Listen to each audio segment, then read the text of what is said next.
Now,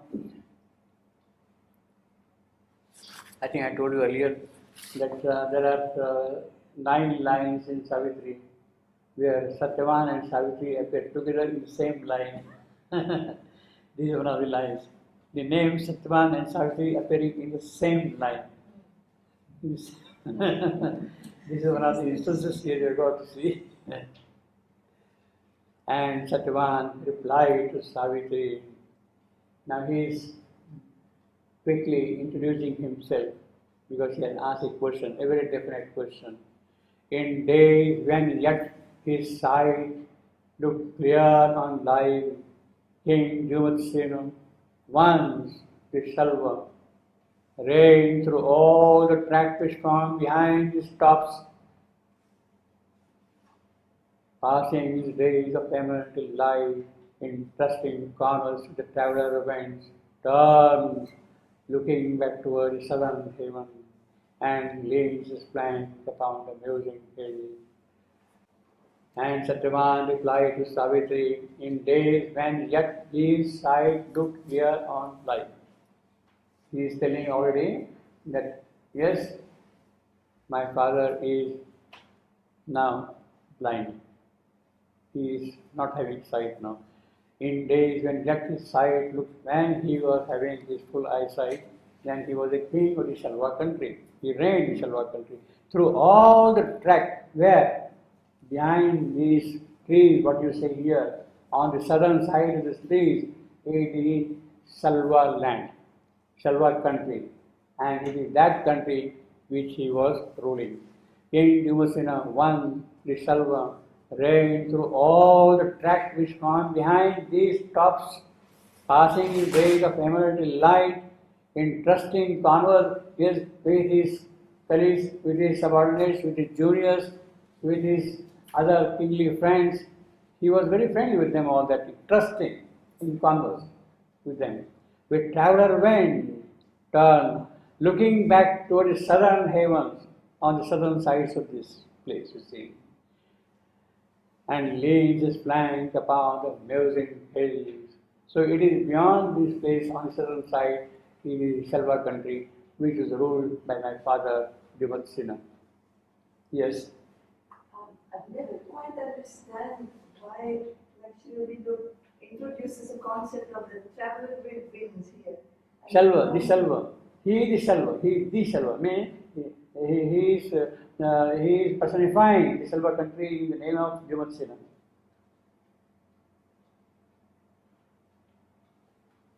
The Shalva.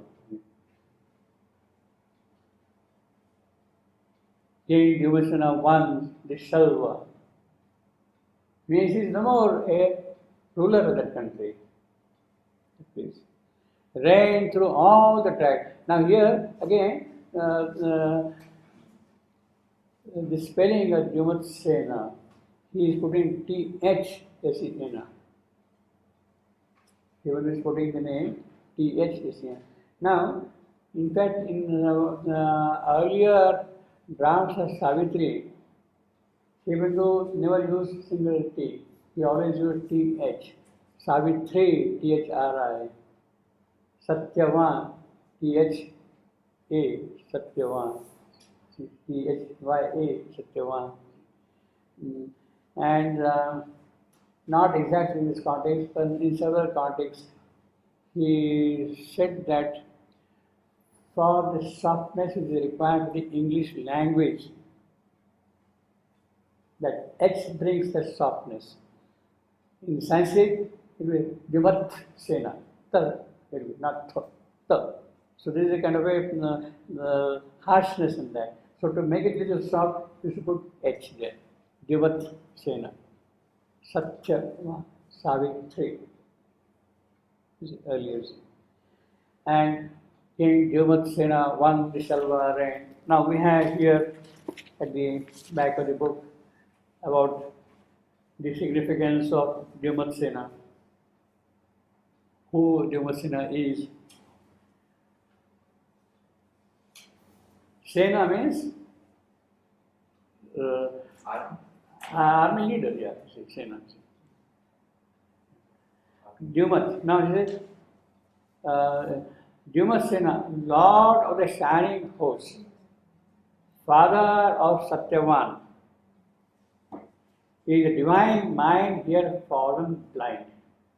He had lost his sight, fallen blind, losing his celestial kingdom of vision, obviously. And through that loss, his kingdom of glory. So he lost his eyesight, and therefore the enemy took the advantage of his blindness, invaded his country, and drove him out of the kingdom. And that is why he is living here in the Shalva forest. So Dumasena is basically the Lord of the shining host, Father of Satyavan, the divine mind here fallen blind.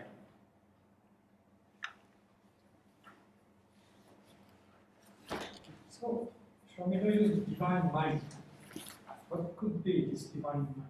Is it supermind, or is it the level of consciousness between human mind and supermind? Because they are No. diverse. The quality of mind which is no more governed by ignorance. We see things by truth. It has its own function. In fact, we can say that we have every aspect like divine mind, divine life. Yeah. It's not a vital life of the ordinary kind, but having life of that quality of the divine physical, divine mind. In fact, the mind presently is an instrument of ignorance for a certain Human purpose. mind is Yeah. The divine mind will be the instrument of knowledge. yes. Of knowledge. It has its own role to play of separating, dividing, seeing each individuality in its own distinct manner. That is the function of mind. To break, to separate, to make discrete everything. Mind, he says in one place, the measurer who measures out things. Mind. It measures out the things. In fact, as a further extension of that, mind is the primary sense organ. Sight, sound, all these five organs which have got touch, they are actually the instruments of mind, manasa. They are the instruments. It is by them you come in contact with the objective world. So, when you have got a divine mind, those senses acquire that divine quality. You touch things, you smell things, you have fragrance, you have got all those things, you say taste, everything of a different type than you see.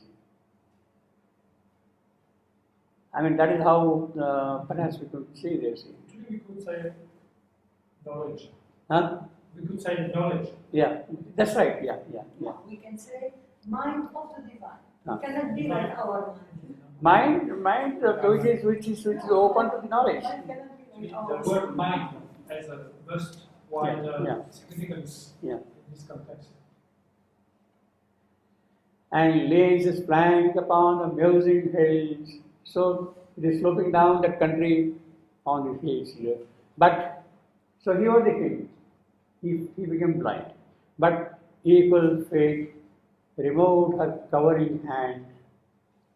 A living night englobed a strong man's sparks. Heaven's brilliant gods recalled their careless gifts. Took from blank eyes a glad and helping ray, and led the uncertain goddess from his side. That is what has happened to my father. Yes, he was a strong man, he was a king, he was a gifted person, he had received the gifts of heaven, but evil fate removed her covering hand. That fate which had given him all those fortunes of life, that fate withdrew. He became blind, and therefore we have fallen on these days. A living night enclosed, obviously. Therefore, it's all blindness now, so everything is dark, it's all night now. And so the strong man's past, he can't see now his future past. Heaven's brilliant gods recall the careless gifts. So the gods can be really cruel. They give the gifts, they also take back those gifts, you see. They have taken the gifts back. Took from blank eyes, so his eyes are now become blank, without sight. Their glad and helping ray, the ray by which he could see things, that is no more there, that has been withdrawn. And the uncertain goddess from his side. Now, there are a few, rather a couple of interesting details here in this sentence. He said, equal fate removed her covering hand. Equal fate means while the fate gave him all the good fortune, that fate also withdrew those fortunes. Equal fate. Fate is feminine. Her covering hand. Fate as an operative power in this creation, as a power working here in nature, is feminine, is a woman. Therefore, her fate. In fact, there is a very beautiful line, we see later on. The very first line of the book of Yoga, 114.1. Fate followed her, forcing immutable road. Her fate followed her, forcing immutable road. Now, when fate is described as a power, she is feminine. Fate in a general sense is neutral. But here, fate is operating as a power. In both the cases, she is operating as. For instance, third sentence here. His fate within him shapes his acts and rules. He is for man. His fate within him. Its face and form already are born in him. Its face. Now here, fate is its as a general thing. But fate as a dynamic, active power is feminine. That is the distinction. See, here in the same cell, you have got the distinction now. Fate as a feminine, fate as a neutral. You see. Fate followed her, forcing a immutable road. That is how the line begins. The book also begins. Well, this is a very interesting line. Fate followed her, forcing a immutable road. Interesting in several respects. See, we have already seen that Savitri has met Satyavan, and he goes back to the palace, tells her parents, yes, I have chosen Satyavan in the Shalva forest as my husband, and that is done, etc., etc. Although Narad says, this boy is going to die 1 year after marriage. She says nothing to it. I know how to tackle that situation. She is very firm about that thing. And therefore, the consent is given for the marriage by her parents. And now, after that consent, she is coming back to the Shalva forest to live with Satyavan. She is coming back to the Shalva forest. First time she has met, now she is coming to the Shalva forest. And therefore, the poet is saying, fate followed her forsaken immutable road. Now, her stands for whom? Does it stand for fate or does it stand for Savitri? She is very clever in that respect, you see. Fate stands for Savitri or fate stands for that her stands for fate or for Savitri, you see. Now, fate followed her in Savitri's forcing immutable road.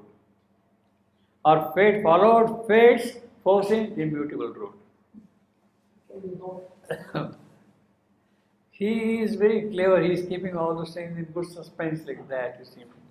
But basically, I would put it this way, it is fate who is following fate's immutable forcing road. Faith is following. There is no question of Savitri having faith. She is determined to do what she is to do. She is going to achieve what she has to achieve. So it is fate who is going to follow fate's own immutable road. Now, fate's foreseen immutable road. Foreseen by whom? Because Narad has come and told that Satyavama is going to die 1 year after his marriage. That is what is foreseen. So, foreseen by Narad. Immutable, nobody can change it at all. It is fixed. It is fixed. Nobody can change it at all. So, fate here is definitely feminine, and that is what we have here also. But equal fate removed her covering hand as a dynamic power of life, of working here. See, there are three things as I said earlier. Fate is the operation of nature, in a way. So, nature is one aspect, or the cosmic force is one aspect. The other one is the individual soul.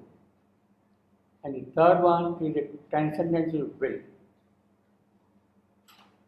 All the three things come together in a great event like Savitri's life. Her individual soul, it asserts itself fully. Fate is the cosmic working of things, and there is a transcendental will sort of supervising every detail of action which will take place. So, although fate might have been fixed that this must happen, yet the action of fate remains unfulfilled in the absence of the action by the individual. The action of the individual is necessary for the fulfillment of the action of the cosmic force fate. Both are important to see. Cosmic fate is determined, is fixed, but individual has to say yes or no or whatever, you see, and participate in the entire process. But equal fate removed her covering hand, a living night enclosed a strong man's sparks, heaven's brilliant glossy cloud, the careless heaven, took from blank eye the glad and helping ray, and lit uncertain goddess from his side. Who is this uncertain goddess? Goddess of sight? Goddess Fortune. Fortune. What? Goddess Fortune. It is Fortune, Goddess Fortune, who had given him all the gifts. The kingdom, the eyesight, the nobility, all those things. Fortune had given him all those things. And that Goddess Fortune, she has now withdrawn. Can I ask a question? Why is he actually outcast then from the kingdom? Because he's only blind. Why is there no other arrangement found to? He can still be useful and reign the kingdom. He doesn't need necessarily This is the poetic. Why is he, just because he's blind, he needs to go to the forest? I don't understand. But this is a very beautiful way of saying uncertain goddess. You see, she is described very uncertain always. Goddess Fortune. She is what we call in the Indian language Chanchala, very swift, very quick moving, going from place to place very rapidly. She doesn't stay too long at a given place. Today she is here, tomorrow she is there. Chanchala. We call her Lakshmi. Lakshmi is Chanchala. Today she is in one house, tomorrow she will be in the other house, third day she will be in the fourth house. So because he was blind, he was outcast. Yeah, No, therefore he said that enemies came and threw him out. but he said equal fate, equal fate, equal fate. One, the fate has given him all the kingdom and all the gifts, and in the same fate he is withdrawing all those gifts back from him. And there was, in Indian tradition, there was something that if you're blind, you cannot be on the throne if you're blind. Yes. There was also a question that led to Kurukshetra. No, therefore he said in the same breath he is saying both. He was a king, but he has become now a forest dweller. Because the goddess Fortune, who had given him all those, bestowed all those gifts to him, she has withdrawn them. How? By making him blind.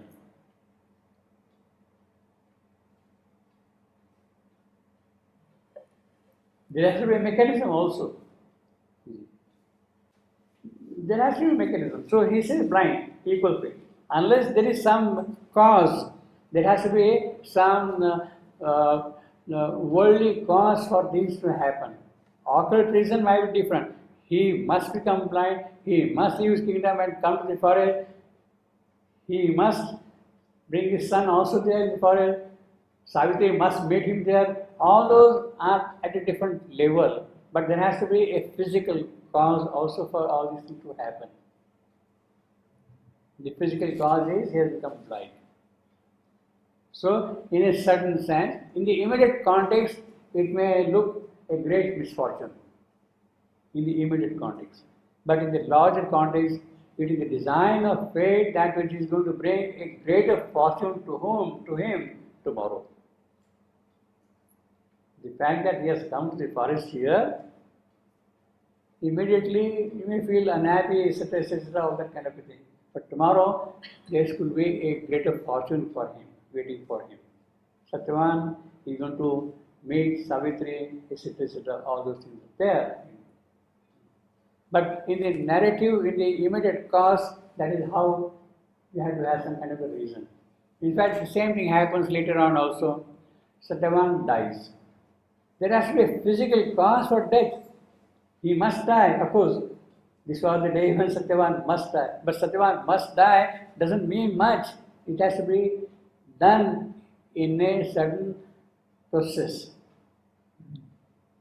There has to be some physical reason for that kind of a thing to happen. So this is one of the ways by which the working of the nature is getting interwoven with the destiny of everybody here.